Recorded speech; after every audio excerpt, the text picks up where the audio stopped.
Je suis Ghislain Pamongo, étudiant en droit, formateur en plaidoirie et en rédaction de mémoire, marketeur digital et je suis sur Yuka.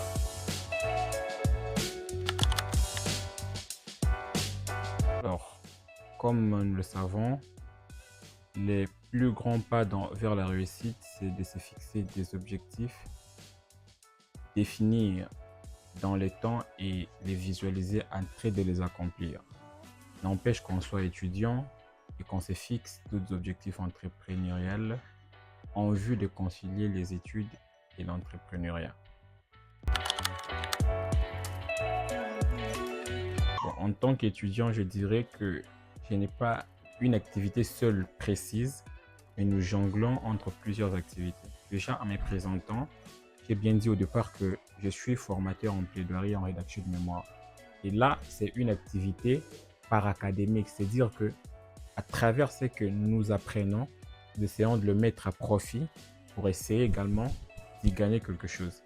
Raison pour laquelle nous avons formé tout un groupe pour commencer à encadrer en plaidoirie, mais également nous lançons des sessions de formation chaque année. Et bientôt, nous lançons une session de formation parce que nous avons eu tellement de demandes qu'en tant qu'étudiants, nous allons essayer de donner et remettre ce que nous avons eu à apprendre. Mais également, du côté du marketing digital, aujourd'hui, le monde est à portée de nos mains. Il suffit simplement d'essayer.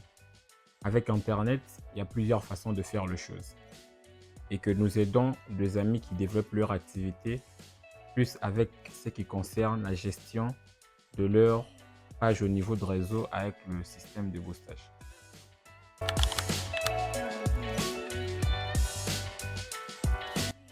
Bon, je dirais que c'est une question très capitale puisque des fois, il n'y a pas moyen de faire les deux.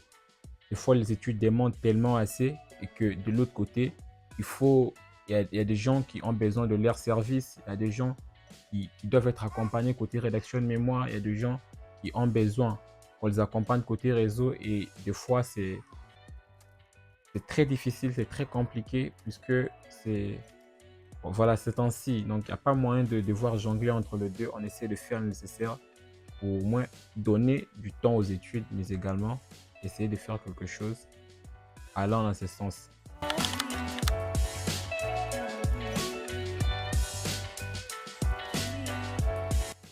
Bah, c'est gérer la pression, comme je l'ai dit tantôt, c'est avant tout gérer la pression. Puisque étudier demande beaucoup de sacrifices, et surtout étudier dans des contextes tels que à l'université de Kinshasa où il y a des réalités que je ne saurais expliquer. Et avec toutes ces réalités, essayer de faire quelque chose à côté demande une grandeur d'esprit. Grandeur d'esprit qui permet à ce que lorsque ça n'avance pas, vous essayez de garder le sang-froid dans n'importe quelle situation. Et je crois que ça nous apprend pour la vie, ça nous apprend en termes d'expérience. Et je me dis que je ne vois pas de défi auquel je ne saurais relever, puisque déjà étudier à l'université de Kinshasa, c'est un grand défi.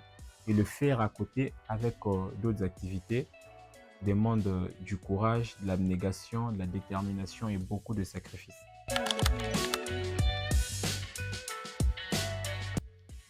Bon, comme le disait Robert Kiyosaki, il dit, je cite, aux parents, apprenez aux enfants que l'intelligence académique est indispensable, mais que l'intelligence financière l'est autant.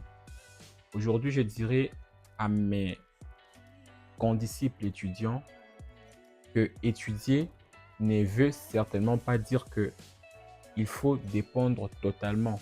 Ou étudier veut dire simplement qu'il faut consacrer du temps à ses études et qu'à côté, ne rien faire. Puisqu'il y a des besoins élémentaires qui nécessitent pas à ce qu'on vienne vers le parent, mais également qu'on s'en prenne en charge.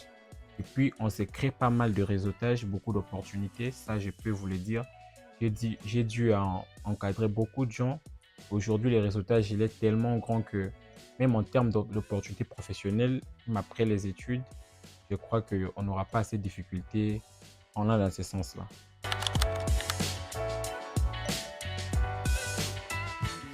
Bon, l'entrepreneuriat, je l'ai défini en deux mots, entrer et prendre.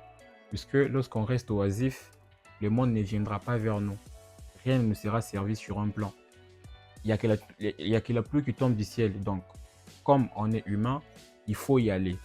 Raison pour laquelle j'encourage toujours même les amis que j'ai en matière de gestion de pages au niveau de réseau, de toujours se lancer et apprendre. Aux amis filles qui commencent avec la parfumerie, d'autres qui commencent avec le yaourt, aux amis garçons qui commencent avec la vente de petits objets, lorsque ça dépend de quel domaine vous êtes, comme à la faculté de droit par exemple, d'autres qui vendent de vestes, de cravates, peu importe, lancez-vous et que lorsque les gens vous identifient que vous faites cette activité-là, vous verrez que un bon matin, vous pouvez être là, vous avez vos produits et que vous n'avez rien et quelqu'un vient vers vous pour vous solliciter.